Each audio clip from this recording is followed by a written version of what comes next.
first generator, then head to the third. The elites will punch right down the middle. Roger that. Charlie, Foxtrot. Tower 1 approach is active AAA. Mayday! I can't control her! Pelican down! Pelican down! Brace yourselves! We're going in a little hot!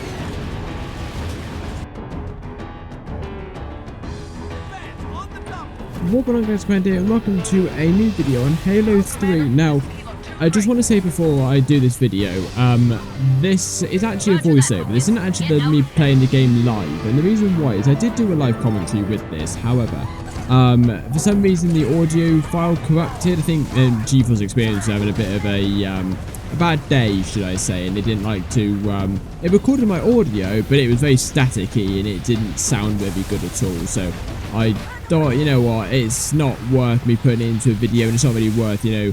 This episode took me about 40 minutes to complete, and to do 40 minutes worth of recording again, I may as well just do like 24 minutes worth of edited recording voiceover. It take like, again, half the time, or even less, because I'm not going to talk over the cutscenes, so that's even less time talking. So it's just easier for me to do it like this. So I just wanted to talk about various aspects of Halo 3 and what I think of it so far. I'm not going to do my review because that's going to come a bit later. But just sort of like what I think of the game so far. Now, Halo 3, like I've said before, I've said in the past few Halo games, but it's been a bit like sectioned off because I've been trying to play the game at the same time, and trying to do voice work at the same time as trying to play a game is not exactly the easiest thing to do in the world, I can't lie. However, but Halo 3, each of the Bungie games, so Halo 1, 2 and 3, I'm not counting ODST for the time being because I haven't actually had enough experience in playing that. I played like once. As of recording this video, it's actually just come out, but I haven't played enough of it to make my assumption. I'd never really played it much. It was the first Halo game that I bought, actually, weirdly enough, but I played it once then I got Halo 3, and that was the one that I played the most on because that's what I enjoyed the most. Not that I did enjoy ODST, but I just played it once and never really got into playing it again. So anyway, but Halo,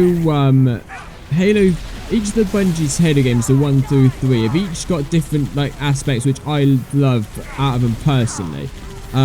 So Halo Combat Evolved is very like open world, very an open world game. So you can some things are very linear in Halo Combat Evolved, but certain things, even in like the Truth and Reconciliation mission where you run through the ship, you can pretty much go where you want to, even though there is actually only one line that you can go. So there's only one way you can get to your objective, but you can explore other pathways because you might have like a hidden weapon or something.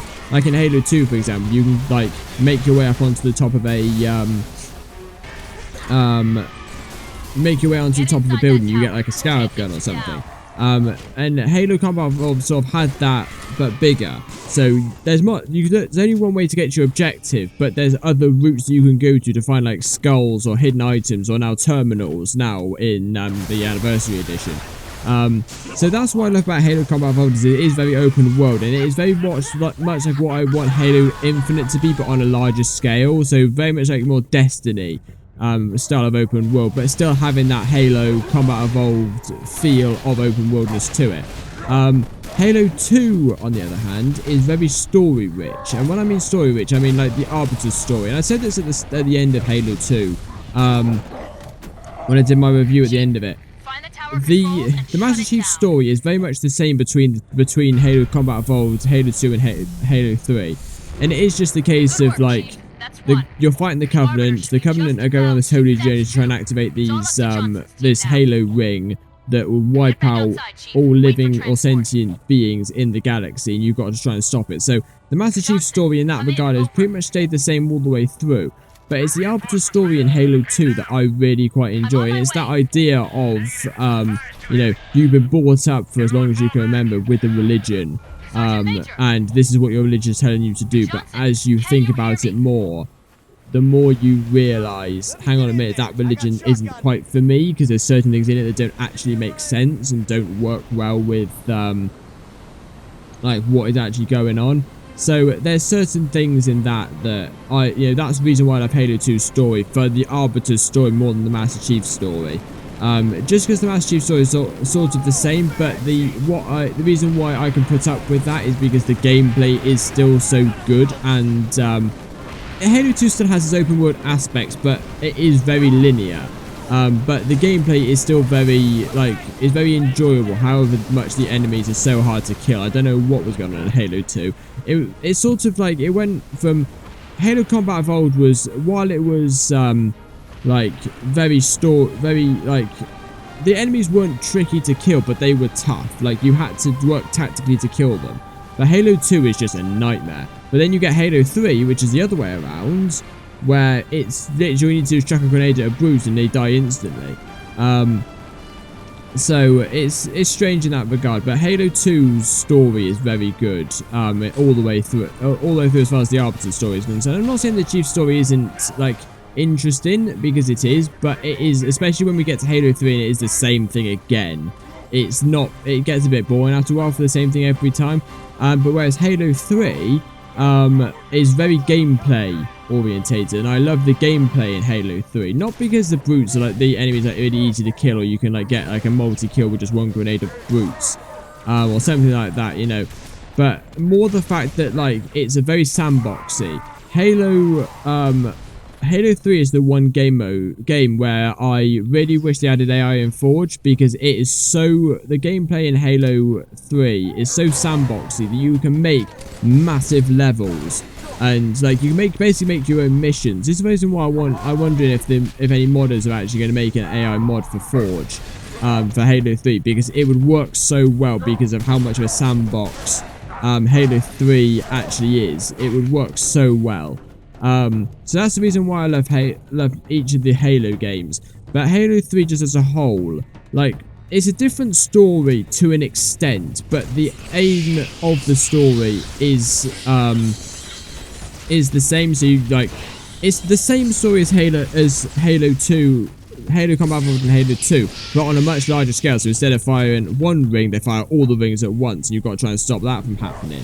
And you also got to do it without Cortana, which is a bit different, which is what I'm welcome to see how see what is you fighting on your own instead of fighting without somebody talking in your ear, which is an interesting difference in gameplay. But I really wish they focused more in this game on what it's like for the Master Chief to work without Cortana, because Cortana, from what we only know from what I don't read much external. What I'm just actually going to do, I'm just going to stop talking while this cutscene plays out a second.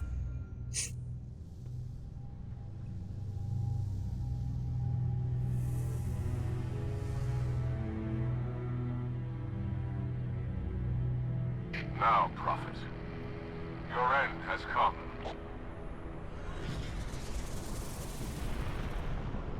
My journey. By the gods, brace for impact!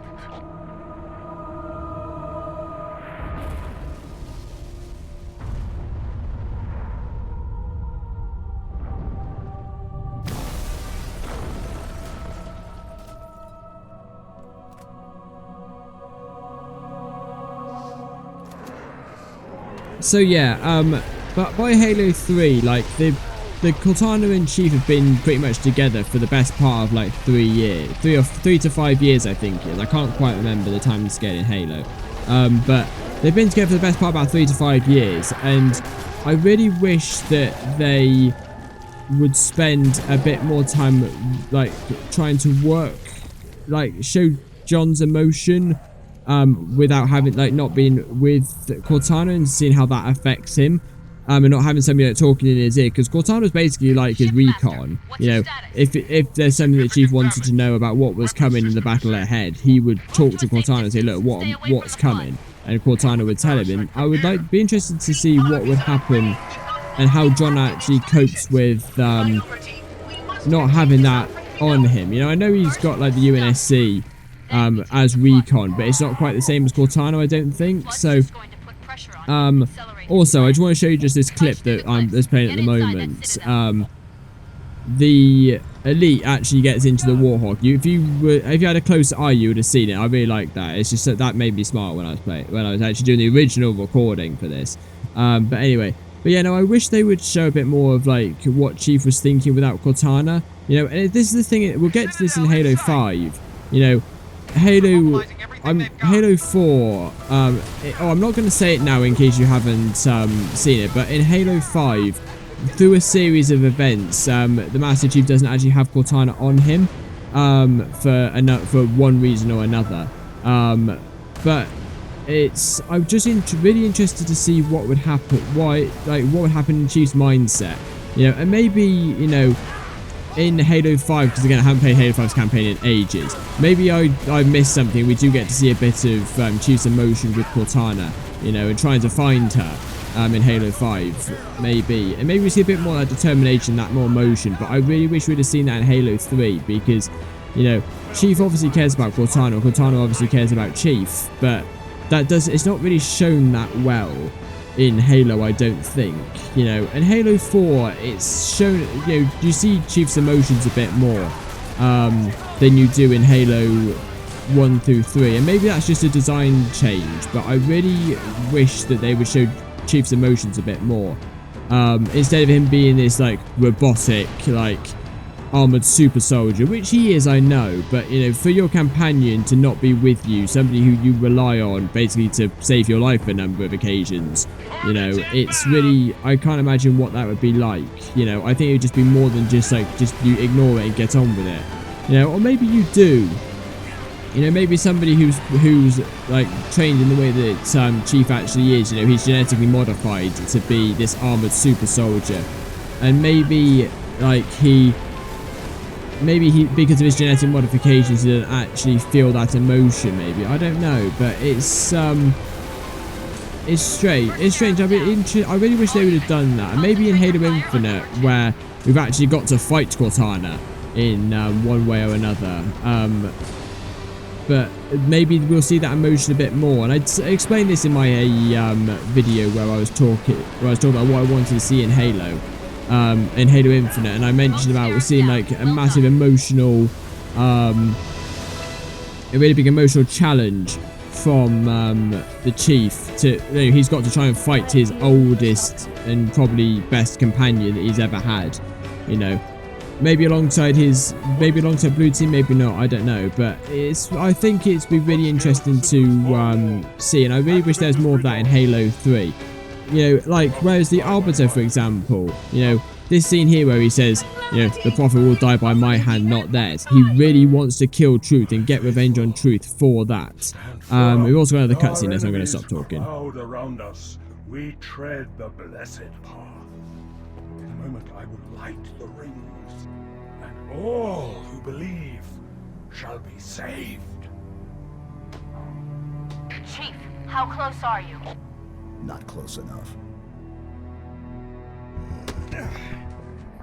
That the best you got?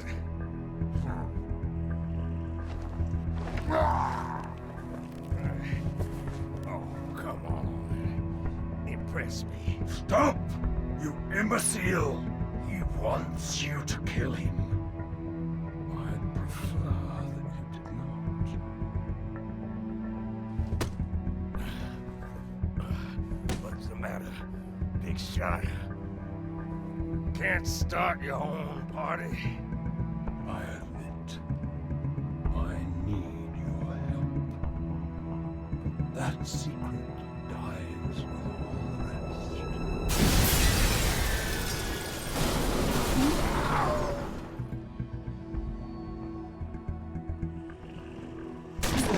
Johnson, sound off. Get out of here! Not without you. You delay the inevitable.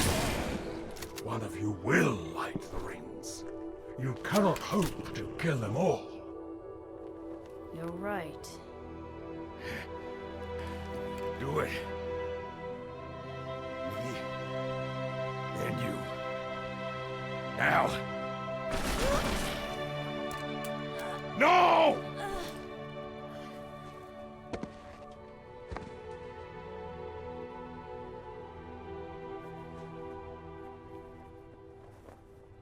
Your forefathers wisely set aside their compassion, steeled themselves for what needed to be done. I see now why they left you behind.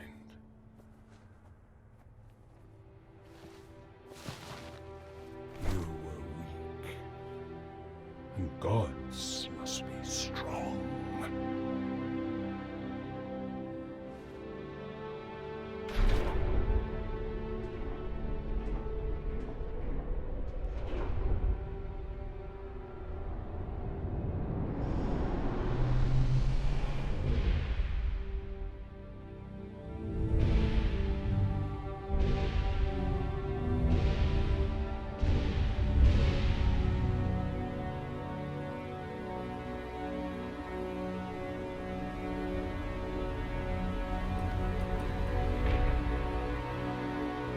Do not shoot, but listen.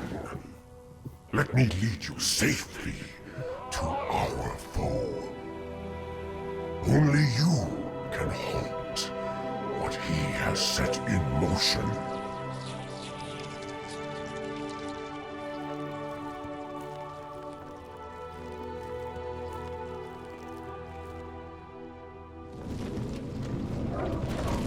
Right, yeah, so I also just want to make the point of, like, I don't understand why we team up with the Flood. Right, like, we should just leave the Flood to it, like, they will just kill Truth and stop the wings from firing anyway. Or maybe they do need our help anyway, but I don't know. I don't know why the Flood's actually turning, like, we're actually teaming up with the Flood while we're trying to wipe them out right now anyway. But never mind, that's neither here nor there. So, yeah, back to what I was saying, like, where Chief doesn't show much emotion in this, game. And maybe it's just to do with the facial expression, we don't actually see the Chief show much expression, but the Arbiter, he's got that. When he says at the start, earlier on, before the cutscene, he said, the Prophet will die by my hand, not theirs, meaning the Floods. He's basically saying, I will kill for the Prophet of Truth with my bare hands if I must. You know, to get that revenge, because he feels that much hatred towards Truth. That is the emotion that I really wish we'd seen with the Chief, and maybe it is because that the Arbiter felt betrayed because Truth basically ordered the execution of his brothers, maybe, but I don't know, we've got another cutscene coming up, we're gonna have to stop talking again.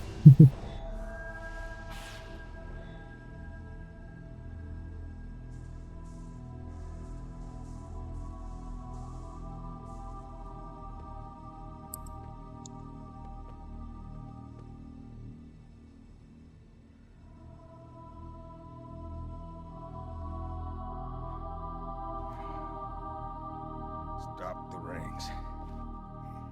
Save the rest. Can you see, Arbiter?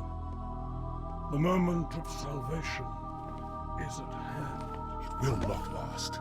Your kind never believed in the promise of the sacred ring. Lives for the weak, beacons for the deluded. I will have my revenge. On a prophet, not a plague. My feet tread the path. I shall become a god. You will be food, nothing more. No!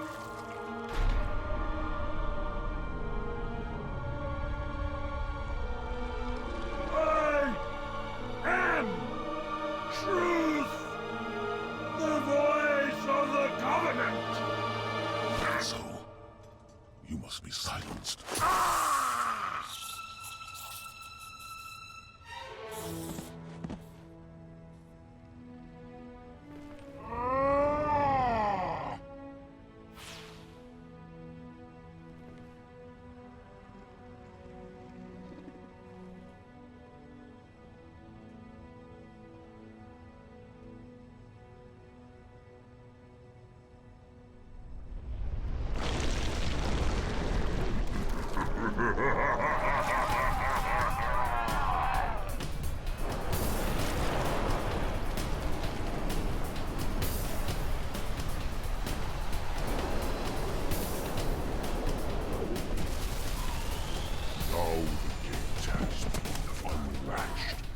Headstones pushed aside.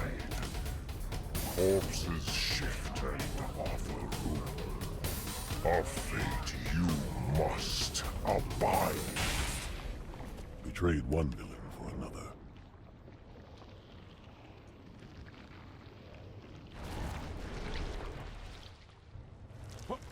Yeah, so as you can see there, the Arbiter's got a lot more passion in his voice, more than the Chief does, and maybe that is the reason why, like, because Bungie sort of wants to make you feel like you're the Chief more than the Arbiter, maybe. But I just wish you could see a bit more of Chief's emotion, because of his loss of Cortana and not having Cortana by his side. But anyway, let's just add this little clip in here. We've got another cutscene, so I'll shut up for the duration of that.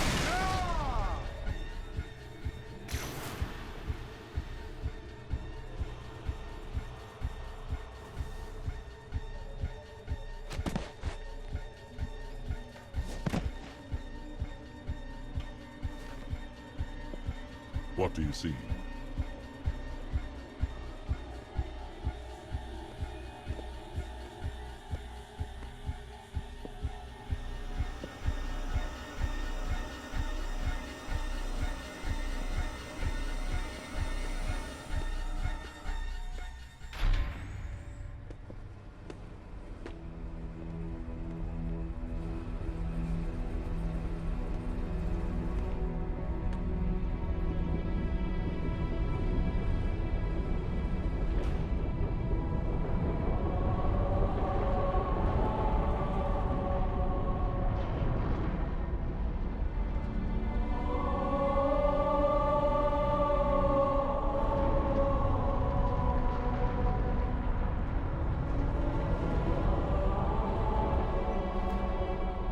Replacement. The ring you destroyed. When did you know? Just now, but I had my hopes. What will you do? Light it. Then we are agreed. A tactical post will completely eradicate the local infestation. I will personally oversee the final preparations, though it will take time to... How will you light it?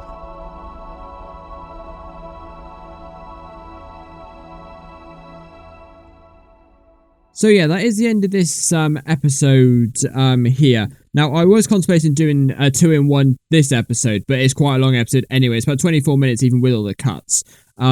So I'll leave it as just this being one episode because it's quite a long mission anyway. But the next one's called Cortana, which is where we're basically fighting through High Charity trying to achieve Cortana.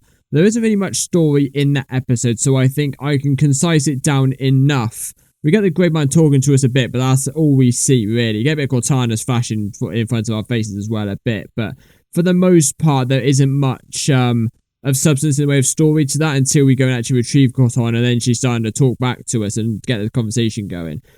So I think I can concise that mission into quite small chunks, and then we've got the last episode, which... the last mission, which I can then add on along with the epilogue as well, which should turn out quite well, I think. So, I hope you guys have enjoyed this video as well. I do apologize that this video has been a bit all over the place. It's not my fault. Well, it is my fault. I should check my software to make sure it's working properly. But it's just been a bit all over the place. You know, but GeForce Experience has been a bit of a pain in the ass with that when I recorded it first time. And it's not that, like, I mean, I can do this. Like, I haven't got a problem with just talking as a voiceover, but it is a bit of a pain in the backside. I'm just fortunate that with this one, I had a bit to talk about with various things that I've been thinking that I can't really express properly while I'm playing the game because I'm focused on playing the game as well.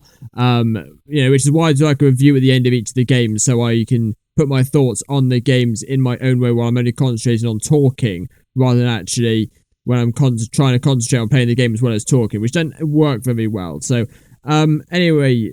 I might use this as all my review, maybe, and just not do it at the end of the next episode. We'll see. I'll see what happens. So, anyway, I hope you guys have enjoyed this video. If you did enjoy, don't forget to smash that like button and hit that subscribe button for more awesome gaming content. And I shall see you all later. Bye!